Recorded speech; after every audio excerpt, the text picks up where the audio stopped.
countries have to follow rules? I'm Steve Hendrix with your Global Minute. After World War II, to avoid future wars, the U.S. and Western nations worked together. They led setting up organizations like the United Nations, the World Bank, and the World Trade Organization. The goal was peace, stability, and fair trade. When countries follow the rules, they can solve problems without fighting. Smaller countries have a voice in global decisions. There is more cooperation on global issues like climate change, disease, and poverty. So when Russia invaded Ukraine, this violated international rules.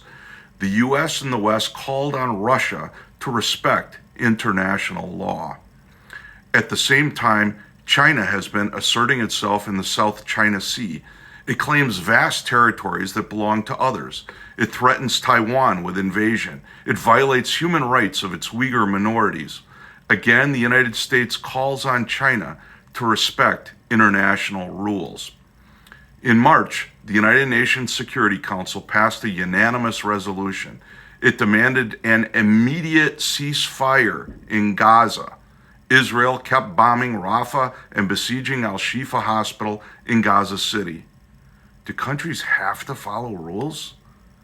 Whatever the Biden administration thought it was doing with the UN resolution and then allowing Israel to ignore it, this action undercut U.S. credibility.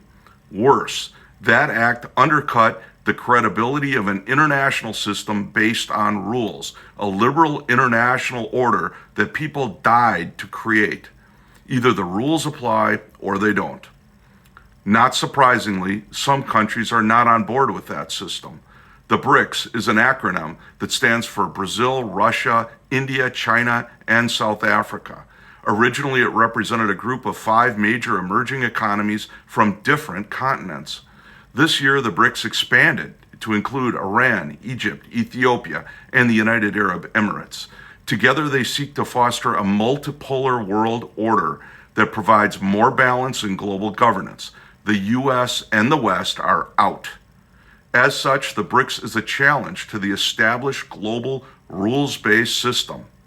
BRICS say zero about Russia invading and devastating another country, or China's threats to its neighbors and violation of human rights at home.